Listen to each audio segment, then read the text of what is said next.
Oh my God, this is so creepy. This is so creepy. Look at, this is the start of, I don't know what these ants are doing, where they're going, but they're heading right towards Mr. Echo now. It's just tons of ants. And they're just starting. That's the start of the line right there. See, Echo's smelling them now. Let's see where they go to. Is it just because the sun went down? Is something attacking them? Comes all the way out to here. Here it is, I found it. It's this hole right here.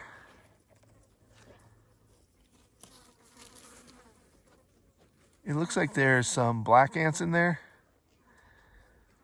So this must be some sort of war. Shoot, that creeped me out. I'm just sitting there, just minding my own business, and then the ground just starts moving. I've never seen it start like that. Just a wad of ants. They're right under his bed. Wow. Speaking of Echo's bed, I'm gonna fix the cover here. Ken sent us a replacement cover, and it's now time to replace it. So I'm kind of excited about that. I know this probably doesn't look that interesting on camera, but they're swarming. They just came and now they're just swarming here. So they're gonna look for some place to go. And it better not be anywhere near here.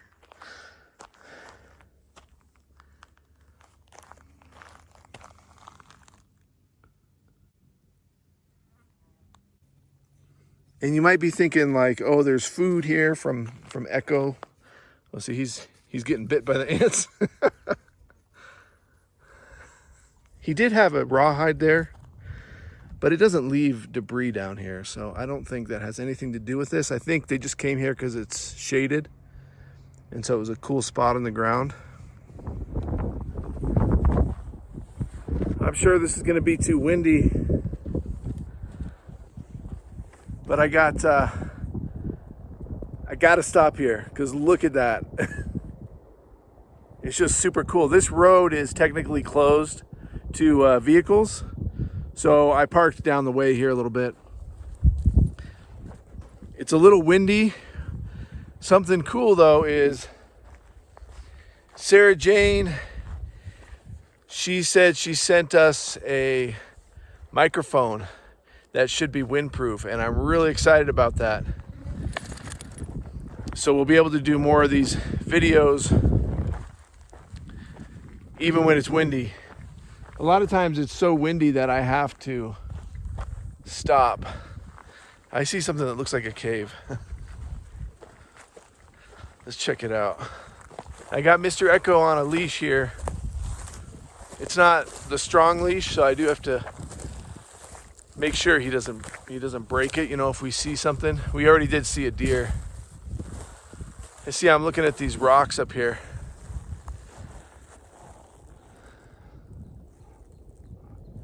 It's pretty cool. Come on, Echo. Today's a Saturday, and I've just been driving the truck around on these roads out here, and I just noticed a lot of people out camping, and everybody's being like really clean. There's a few people shooting guns, but it seems like they're doing it in appropriate areas, you know, away from other people, and you know, up against a pretty decent rock bank or sand bank. Wow, this is cool. I know it's hard to tell on video, but it's like a pretty rocky kind of peak. We're gonna go up to the top of it, why not?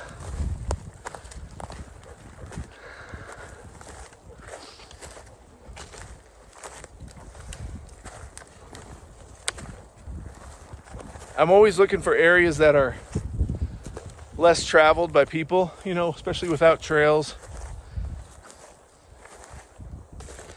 I mean, I do like trails, but it's fun to go off trail sometime, and I like that.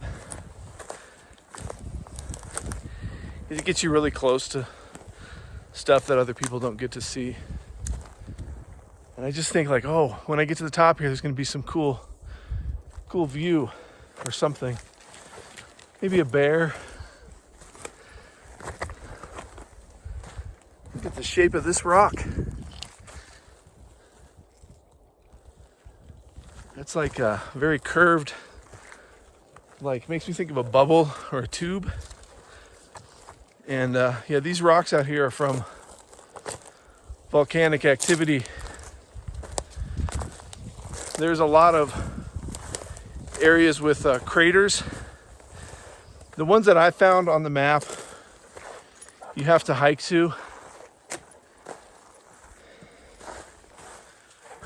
And it's just getting a little bit too hot. I'll get into that coming up. Whew. Let's see what's up here.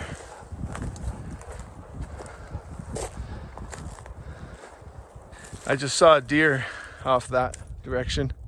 Echo's looking for it now, but he didn't see it. So it's a good reminder, especially since I'm away from camp right now, like a couple miles, that it's a good thing he's on his leash. Because if he would have seen that, he'd take off. Now he does have a tracker on now, so I'd be able to track him. I can still get a cell signal out here. It's pretty amazing. So I'd still be able to track him and find him, but he'd basically be gone for an hour at least. I'd have to sit here and wait for him because I can't get a vehicle up that road, and I can hike, but he was clocking 18 miles an hour the last time he took off after a deer. The tracker tells you how fast he's running, and he got up to 18 miles through the woods. I mean, to me, that's pretty impressive. Now, the pronghorn that are out here, they call them antelope. They're not technically antelope, but they do call them pronghorn antelope. And that's mostly what I've been seeing. They can run 55 miles an hour. So there's no chance this guy can catch up to him. That's not really my concern. It's just that, you know, he could get hurt or lost, or he could find a bear or a mountain lion. That's my main concern. So let me get back to what I was saying about, it's a Saturday, and I've just noticed, I mean, there's nobody out right here, but just right below us, there's so many campers, and they're pretty well spread out. There's tent campers and people with trailers, people just using their car. It's, you know, they're weekenders.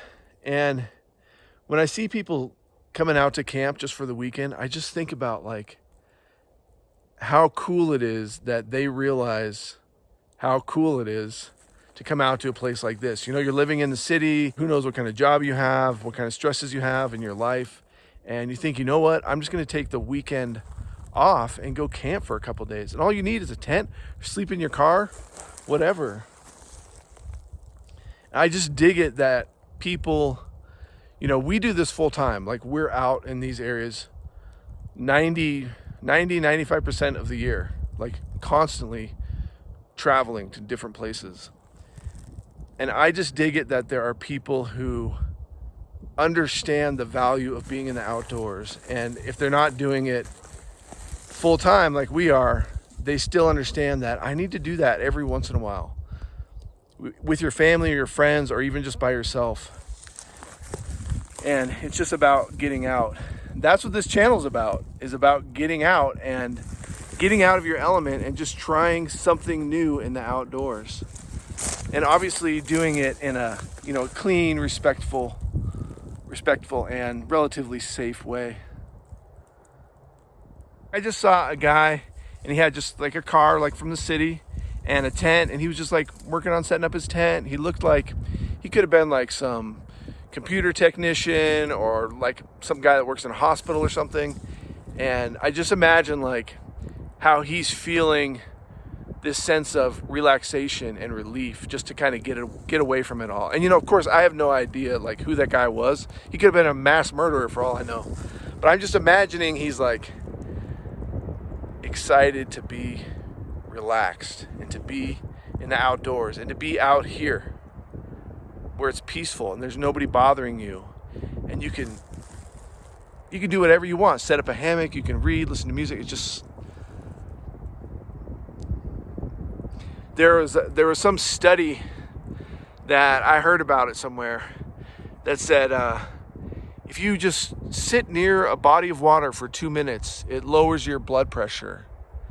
And it's like, well, yeah, of course, that's like obvious. They don't need to do a study for that because everybody knows that. That's why everybody wants to go to the beach. That's why most vacations are like on the water, you know, near a lake, because it's relaxing to us. That's who we are. We're creatures of this earth.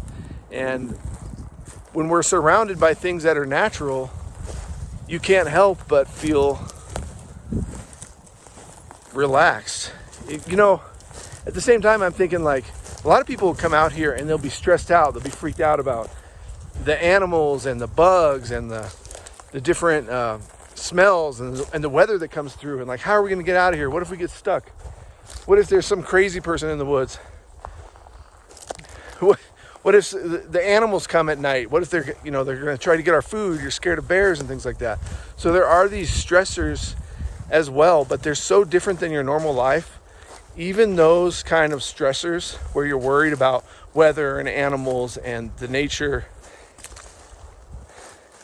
those kind of stressors actually will relax your mind, especially in the long term. When you get back to the city, you'll just think about like, oh, remember when I was afraid of the bears? It's just because you're in a different state of mind. And you know, I'm kind of getting, I guess, philosophical here. And I'm not an expert at this stuff. It's just like things that I think about and things that I notice about myself and about other people.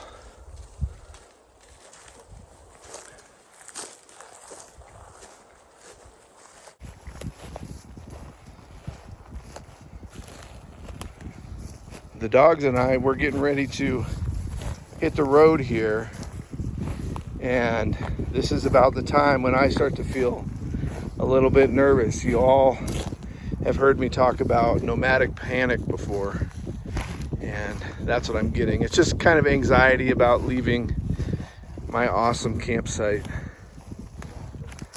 It's really not a big deal. I'm so spoiled to be able to be in these kinds of areas. And we've been here for a while now, and it's just become so comfortable to me. I mean, it feels like home. Whenever I stay anywhere for more than like a couple nights, it just feels like home. And so leaving, you know, I have to think about my black tank is the main thing right now. Of course, I am pretty much out of water, which means I only have a few gallons left. So things like that make me they encourage me, like motivate me, like, okay, I gotta leave. And we're trying to beat the heat right now, which is going to be probably the subject of the next few videos, because I have some plans on how to beat the heat that are a little bit different than we usually do in our travels. But these dogs need to stay cool, especially Dodger. And we're going to be traveling through heat that's over 100 degrees.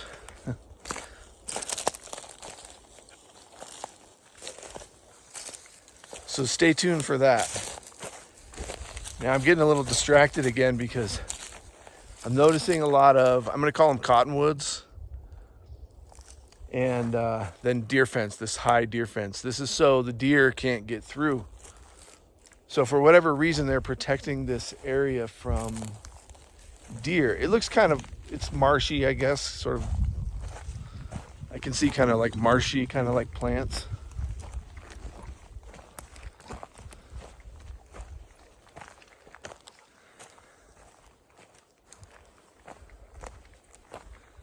So you got this really, I always think it's going to be like electrified. It's like an 8-foot tall fence.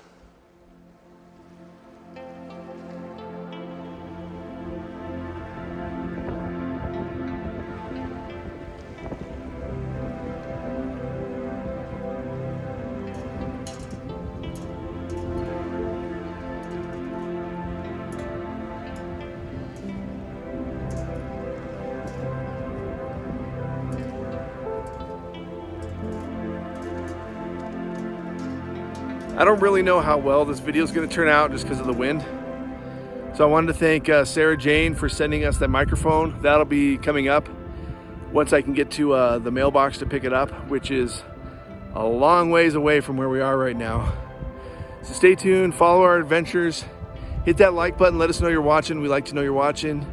Take a minute to get out yourself and hit that subscribe button. Also, we're on Patreon now, so if you want to see like behind the scenes footage, a bunch of dog footage, and clips that were cut from these regular episodes, I got some kind of cool stuff. So if you like this channel, then you'll definitely like our Patreon. There's some free stuff, and then there's also membership you can sign up for. Thanks everybody, thanks for watching. See you in the next video.